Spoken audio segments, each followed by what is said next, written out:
the phone I'm using here is the Poco X6 Pro, and it is a very popular device. And I got many questions about this, like what are the things which are good and which are not good about this device. So I pointed on 5 things which I really like and the 5 things which I don't really like about this device, so that it will make you an idea before you purchase this smartphone. So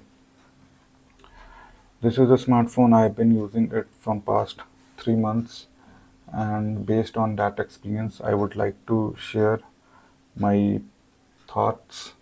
So the first thing which I really like is the display. It has got a 6.7-inch 1.5K resolution AMOLED display with 120 Hz refresh rate and 1800 nits of peak brightness. The display is sharp, bright and very vivid, and the bezel of the display is like very minimal, and I absolutely love watching content on it. And even using it under the directional light is not a struggle. And overall, I would say it's a breeze to use this display, like very good for content watching. Second thing I would like to point out is the camera. It has got a 64 megapixel OIS camera.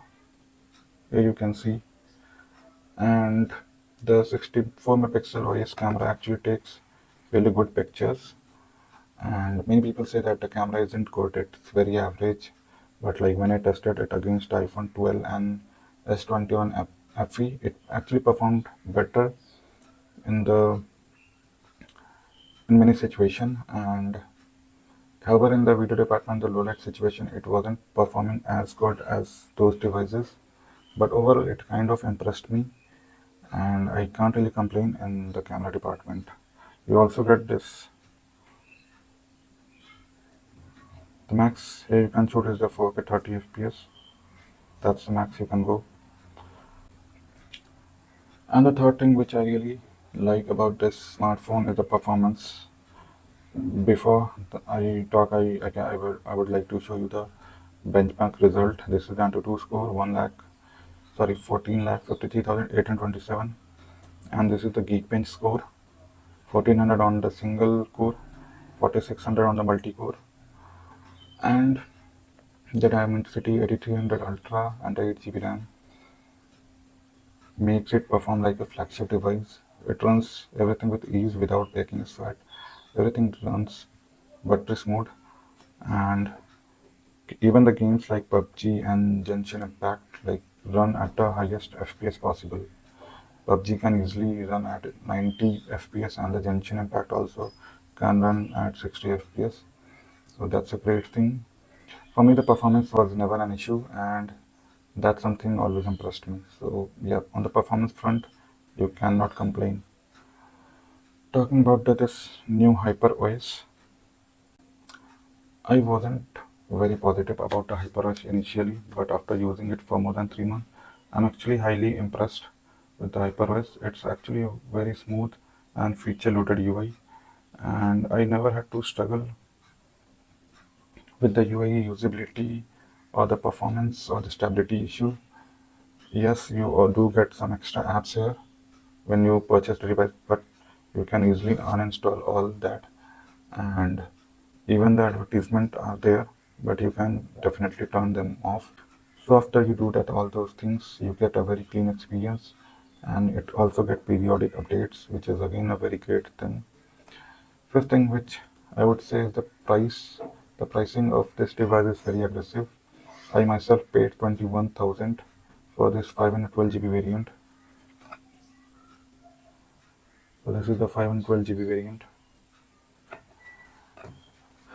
and I got all this after the card discount and the exchange discount. For the card discount, I got 2,000 of credit card discount, and I exchanged my 5-year-old Redmi Note 7 Pro, for which I got 6,000 of discount. So it was a pretty great deal for me, and for the price, I would say it's very aggressive even for now. Now talking about the things which I don't really like is the camera. Not the main camera, but the 2 megapixel macro camera is absolutely useless here. Also, the 8 megapixel camera is something I personally didn't like much. They could have skipped a 2 megapixel macro camera and instead would have given a 12 megapixel or a 16 megapixel ultra wide camera, which would have been better. However, the 8 megapixel ultra wide camera takes usable picture, but it's not very great. The colors are not something you will like, and you can use it in mobile, but on a bigger screen it won't look great. Also, the second thing which I don't really like is the camera design. I really don't like this big rings and this rectangular thing.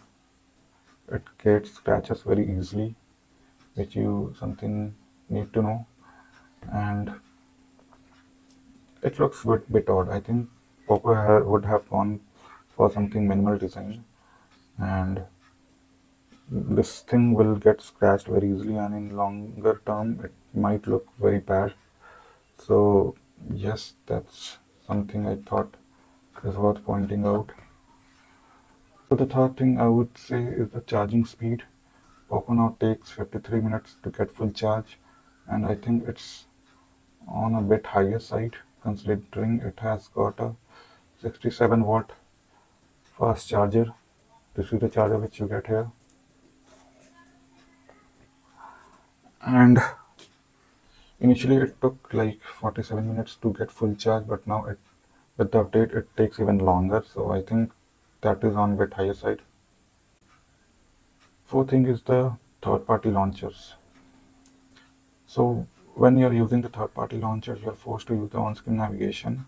You cannot use the gesture navigation with the third party. So now I am forced to use the stock launcher, which is very annoying feature, which is very annoying.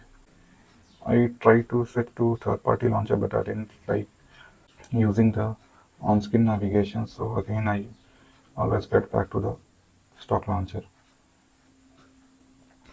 Fifth thing is that the 1800 nits of peak brightness. So Poco claims that it has got 1800 nits of peak brightness, which is actually true.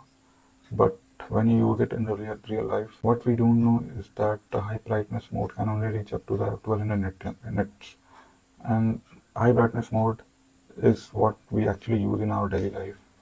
So even the 1800 nits, the number sounds great, but in general usage, it won't reach 1800 nits. And when I compared the screen brightness side by side with my iPhone 12, which is also 1200 nits of high brightness mode, the brightness on the Poco felt little lower than that. So don't blindly go for the numbers. Test the device personally and like watch the reviews before you. That was all about the video. I hope you like the things which I pointed out, and I hope it would help you before you purchase the device. So that's all for today. I will see you in the next one.